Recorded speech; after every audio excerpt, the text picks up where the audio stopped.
Bonjour tout le monde, nous sommes de retour de la pause avec Judith qui est venue nous parler plus en long et en large de voyons, de la polykystique rénale et de ce qu'elle vit. Donc Judith, est-ce que tu peux nous expliquer plus quelle est la maladie? Parfait. Fait que je peux vous raconter un peu c'est quoi mon histoire puis c'est quoi la polykystique. Fait que je vais repartir un petit peu en parlant de la maladie, c'est quoi. Donc, ce que c'est une maladie héréditaire qui détruit les reins peu à peu avec la formation de kystes qui se forment dans les néphrons qui est à l'intérieur des reins. C'est comme vous savez peut-être, les reins qui filtrent le sang. Donc, c'est ça qui nous permet d'uriner, entre autres, mais c'est aussi ça qui nous permet d'enlever tous les déchets puis d'avoir du bon sang, dans le fond. Dans notre corps et Ben, d'avoir de l'énergie, entre autres. Oui, ben d'ailleurs, il me semble, puis excuse-moi, c'est que je vais prendre la balle au bon, mais il me semble que tu oui. m'avais déjà parlé du fait qu'à un moment donné, tu trouvais que tout goûtait un peu étrange à cause de ça. Ouais, j'ai eu une période cet été où tout goûtait mauvais. Là. Je sais pas si je me suis habituée ou si je bois juste plus d'eau, là, mais pendant un bout, tout goûtait un peu la crème solaire, en fait. Tu sais, Ok. métallique. Ouais, c'est ça. Fait que là, tout ce que je pouvais manger qui était agréable, c'était du sucre et du gras, ce qui est pas une bonne idée, tu sais, parce qu'on peut pas on peut Ben, se c'est une nourrir bonne là-dessus, idée, moi, mais je pense. ouais, c'est ça, mais manger de la crème glacée constamment pour le reste de mes jours, c'est pas une bonne idée pour la greffe éventuelle. Il faut que j'essaie de rester. Je peux pas juste faire.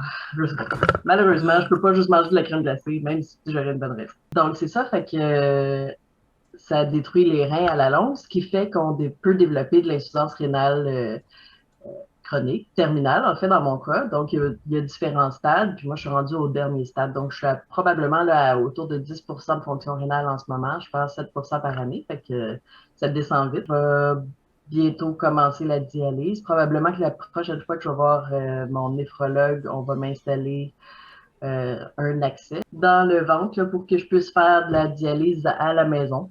Si j'ai bien compris, là, je vais me pomper un liquide qui est principalement de l'eau et du sucre dans la cavité abdominale, dans le fond. Ça va comme ramasser les déchets, puis après 2 heures, genre, je vais l'enlever puis le mettre dans la toilette. Très étrange. Fait que je vais faire ça toute la journée. Puis là, c'était deux reins qui sont affectés? Oui, c'est ça. Fait que normalement, un rein, c'est à peu près gros comme un point.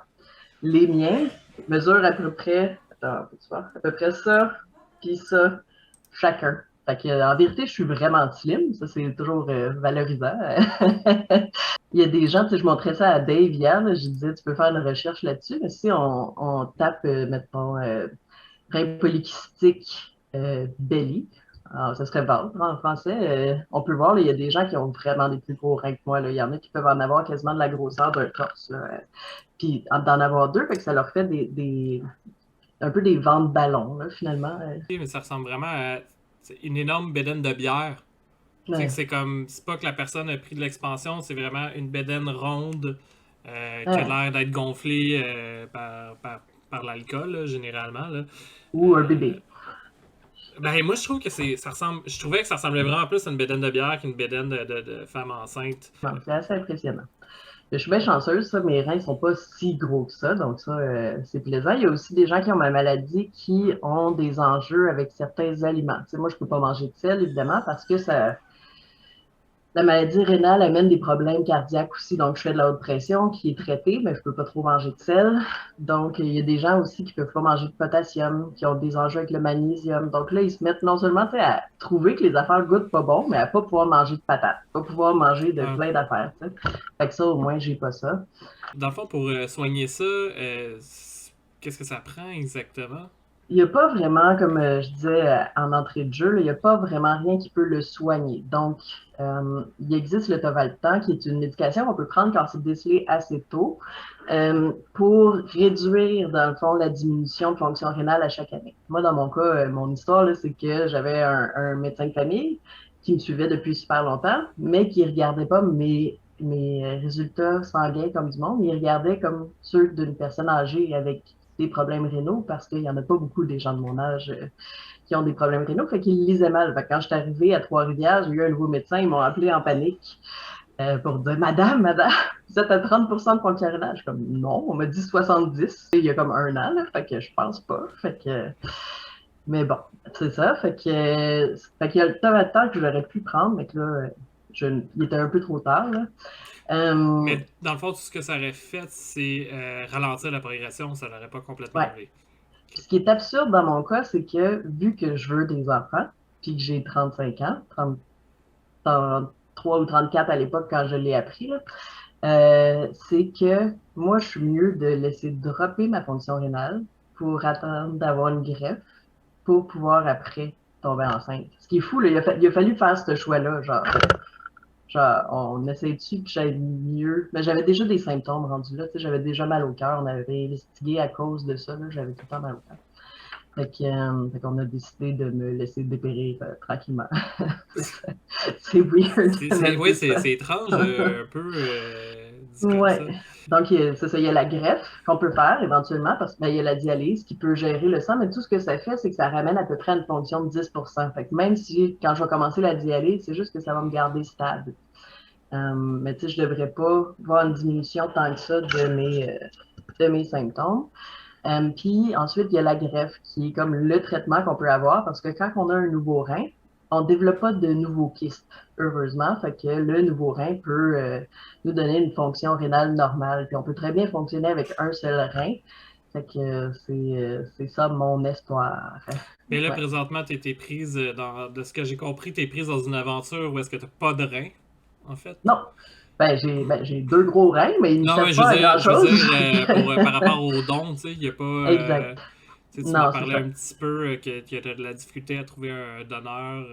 Ben, c'est normal aussi, tu sais, c'est demander un rein à quelqu'un, c'est quand même quelque chose de gros, tu sais, puis j'ai personne dans ma famille qui peut, personne autour de moi qui peut, donc, fait qu'à ce moment-là, moi, ce que j'ai décidé de faire cette année, puis aussi parce que je peux pas juste rester à rien faire, là, c'est que j'ai décidé de me chercher un rein sur Internet. Donc, sur Facebook, moi, j'ai ma page qui s'appelle Un rein pour Judith, où ce que je donne des nouvelles fréquemment. Je parle du don d'organes. Quand je fais des apparitions comme ici, par exemple, j'en parle là aussi. Fait que les gens peuvent suivre ça. Puis, si les gens ont des questions aussi, ce que je reçois de plus en plus, ils peuvent m'écrire à propos du don de rein. J'ai des gens aussi qui ont commencé à m'écrire puis à me dire qu'ils vont essayer de donner des reins de façon anonyme. Donc, pas nécessairement à moi, mais à quelqu'un. Fait que tu peux faire un don de rein anonyme. Donc, toi, tu ne sais pas à qui tu le donnes, puis la personne qui le reçoit ne sait pas qui lui a donné non plus. Fait que c'est possible de juste faire ça. Fait qu'il y a des gens qui m'ont écrit pour dire je pense faire ça. Je peux pas t'en donner un, on n'est pas du même groupe sanguin, mais je vais faire ça pour aider quelqu'un. Fait qu'ils sont en démarche comme ça. Ça m'enlève la pression parce que à tous les jours, moi, je me cherche un rein. C'est weird. C'est pour fonder une famille, c'est pour que je puisse aller mieux, retourner au travail, aider le réseau de la santé, parce que c'est là-dedans que je travaille. Puis, il y a de la job pour moi. Là. Puis, mais j'ai décidé de me mettre moins de pression en réfléchissant surtout à ce que je peux faire pour propager les connaissances sur le don d'organes, puis qu'est-ce qu'on peut faire là-dessus. Par exemple, un fait que j'essaie de dire, même si vous signez votre carte pour le don d'organes, en fait, n'oubliez pas d'en parler à vos familles. Parce que si jamais vous décédez, ça arrive une fois sur 5, en fait, que les familles refusent, même s'il est écrit dans le testament, même s'il est écrit derrière la carte. Donc, c'est 20% du temps que les familles disent, parce que c'est pas un moment où tu as envie vraiment de faire le choix. Là. Ouais, c'est ça, c'est sûr que c'est dur. Fait qu'il faut en parler d'avance. Mais je trouve ça, tu fais bien d'en parler parce que moi, j'avais jamais vraiment entendu parler de ça. Puis moi, dans ma tête, une fois que tu signes le don d'organes, c'est comme un genre de contrat écrit que, comme, tu sais, prenez mes organes. Fait que je savais pas que. Non. Même si Je c'est trouve écrit ça sur bizarre une que liste, la même famille si a c'est quand même un notarié. pouvoir là-dessus. C'est ça, si c'est notarié, me semble, ça devrait être légalement Ouais. ton choix. Là. Ouais, ben quand tu es Mais décédé, tu sais, il y a une partie comme toutes les t'as moins de cérémonies, droits. après, ça te regarde moins, tu sais, toi, ça t'impacte plus. Ouais. Mais si tu en parles à ta famille, tu sais, ça peut être des discussions qui se font, puis ça peut faciliter ça, si jamais. Parce qu'il y a à peu près, on est 800 au Québec qui ont besoin d'organes, à peu près 700 qui ont besoin de reins, puis il y a à peu près 150 greffes par année. Fait que c'est ça. Puis, Si on a 20% de plus de dons juste grâce à ça, ça fait une méga différence. Concernant le don de rein, c'est important de savoir que pour quelqu'un en santé, de santé normale, faire un don de rein, ça n'affecte pas du tout notre santé. Il y a des gens qui naissent seulement avec un rein puis qui ne sauront jamais de leur vie qu'ils ont juste un rein. Parce qu'un seul rein fonctionnel, c'est en masse pour un individu normal. Ouais. Euh, C'est vrai, puis ça c'est n'affecte sûr. pas l'espérance de vie pour quelqu'un de très en santé. Puis en fait, l'espérance de vie d'un donneur de rein, statistiquement, est plus élevée que la moyenne de la population C'est vrai. parce qu'ils font tellement une batterie de tests pour savoir si le donneur est assez en forme pour donner un rein, qu'habituellement, c'est des personnes qui ont une meilleure hygiène de vie, qui sont plus en forme.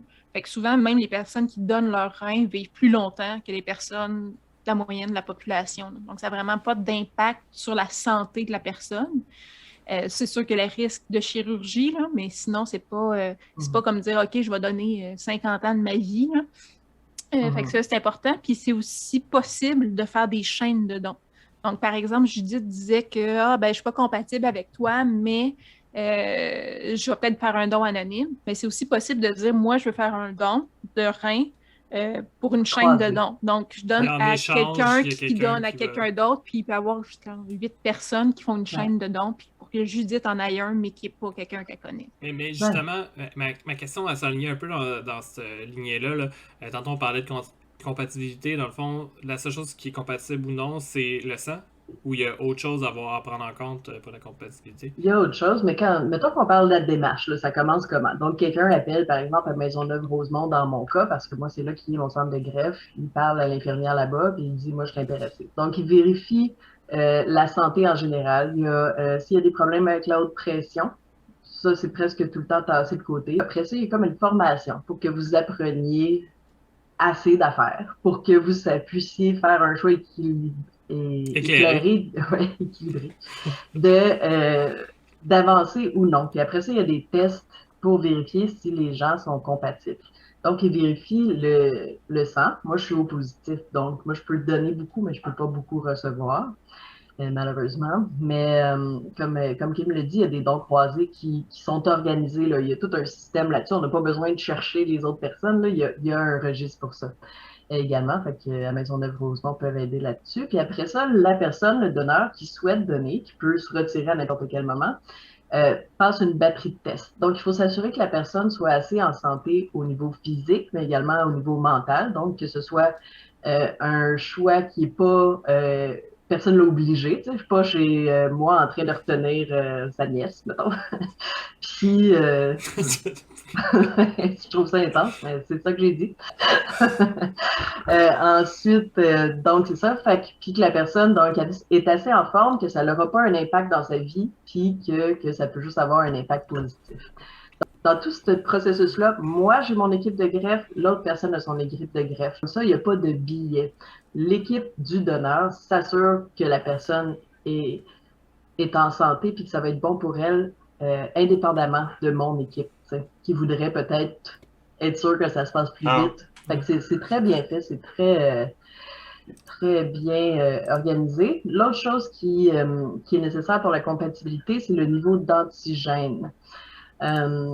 Donc, par exemple, pour quelqu'un qui a reçu une transfusion, quelqu'un qui a eu une grossesse ou quelqu'un qui a eu un organisme étranger, mettons médicalement, si on reçoit ça, là, à ce moment-là, il y a un problème d'antigène qui peut arriver. Moi, j'ai pas eu de transfusion, j'ai pas eu de grossesse, donc moi, j'ai 0% d'antigène.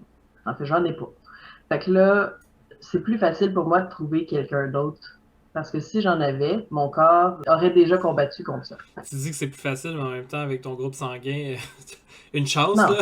Il faut bien qu'il y ait quelque chose de ton bord. Là. Ouais. Puis, tant que j'ai pas commencé la dialyse, parce que c'est un système de points, moi, j'ai pas de points pour pouvoir recevoir un rein. Fait que même si je suis sur la liste des gens en attente d'un donneur cadavérique, ce qui est le cas, ben, j'ai presque pas de points parce que tant que je suis pas en dialyse, je reçois pas ces points-là. C'est ça. Fait que sinon, moi, il faudrait que j'attende à peu près 2-3 ans. Fait que c'est pour ça que j'ai fait comme, ben là, je vais faire mon possible pour moi, essayer de m'en trouver un. On corrigera aussi, là, mais si, mettons, Judith reçoit un don de rein d'un donneur vivant. C'est vrai qu'on devrait appeler ça un daim, c'est bien moins long. Un daim, oui, c'est beaucoup donc, un don vivant, là, c'est ça, corrige-moi, mais je pense que c'est une durée d'espérance, parce que ça ne dure pas toute la vie, les reins, là, parce que les médicaments contre le rejet affectent les reins. Ouais. Mais dans le fond, je pense que c'est quoi, 15-20 ans? 15-20 ans. Pour un rein d'un donneur vivant. versus un don cadavérique, que c'est quand même plus court. Donc, Ouais. probablement, comme tu es encore jeune, que tu aurais besoin d'une autre greffe plus rapidement après. Oui, moi, je le vois comme une bonne nouvelle parce que j'étais assez jeune pour qu'ils vont me considérer pour un autre greffe dans 20 ans, tu sais. Il aurait pu, en fonction de l'âge, faire ça vaut pas la peine. En fait, il m'en donnerait un maintenant, mettons. Mais si, mettons, j'avais, je sais pas, 60 ans, ben à 80 ans, là, je perdrais des chances d'en obtenir parce qu'il favorise toujours le receveur plus jeune. C'est quand il y a un système de points qui est égal. C'est le même système de points qui s'applique, mais de l'autre bord. Oui, c'est ça. L'espérance de vie de ma maladie est quand même bonne parce qu'il y a beaucoup de gens qui vivent avec aucun symptôme. Mais ceux qui ont des symptômes, c'est moins haut, genre 45 et 62. Moi, j'ai l'intention que ça marche plus longtemps. On en connaît plus là-dessus aussi. Puis, j'ai l'intention de rester le plus en forme possible malgré le fait que j'aimerais juste ça, rester couché dans mon papassane toute la journée. Mais je continue d'essayer de marcher. Je continue d'essayer de rendre la greffe la plus efficace possible parce que moi, c'est la seule chose qui peut me faire continuer finalement. C'est bizarre, mais c'est ça. Ouais. Ouais. Fait que j'apprécie beaucoup ce que vous faites aujourd'hui parce que on n'en parle pas tant de la polycystique dominante rénale. C'est quand même, comme je disais, là, c'est 66 000 Canadiens au Canada qui ont cette maladie. Oui, je sais, redondance. Et puis à peu près 12 millions dans le monde qui vivent avec ça. Puis on n'a pas de traitement. Le seul qu'on a, c'est pour ralentir. Tous ceux qui ont des symptômes là, ou qui perdent rapidement de la fonction rénale vont avoir besoin d'une greffe. Ça fait une différence, la recherche. Fait que merci à tout le monde qui ont donné. Puis continuez de donner. On t'aime, Judith. Ah, merci. Tu veux-tu montrer ton chandail que tu es tellement fier d'avoir? J'ai arrangé ma caméra tantôt parce que j'étais comme, hey, on ne voyait pas mon chandail tantôt. Fait que c'est ça, j'ai commandé un chandail spécialement. Là. Fait que ça dit PKD Warrior. Fait que voilà, j'ai décidé que j'étais une guerrière dans la vie. Fait que ma stat d'intelligence est plus basse que ce que j'aurais aimé, mais sinon, je suis pas mal cool. Je dirais que tu un bon groupe présentement, parce que nous aussi, nos stats d'intelligence sont très basses. Vous êtes dans la normale, sauf toi. On est très ordinaire. On est très ordinaire. Est-ce que quelqu'un avait une question, en fait, pour Judith? Je pense que ça a été quand même complet en détail, puis minimalement, ça me permet, puis j'espère que ça permet aux personnes qui nous écoutent et qui vont nous écouter, de mieux comprendre qu'est-ce qu'on essaie de faire aujourd'hui, qu'est-ce que tu vis au jour le jour, puis l'importance de la recherche, notamment par rapport à cette maladie-là, pour trouver des traitements qui n'existent pas présentement. Si je ne me trompe pas, en fait, les gens peuvent t'écouter aussi aujourd'hui, le 6 novembre à 16h45 sur les ondes de Radio-Canada Radio pour parler du don d'organes. Oui, je vais être là pour parler du don d'organes avec Monique Néron. C'est une entrevue d'à peu près 6 minutes où je raconte un peu ma réalité quotidienne, les symptômes que j'ai pas nécessairement parlé, là, la fatigue, les maux de cœur, etc. Merci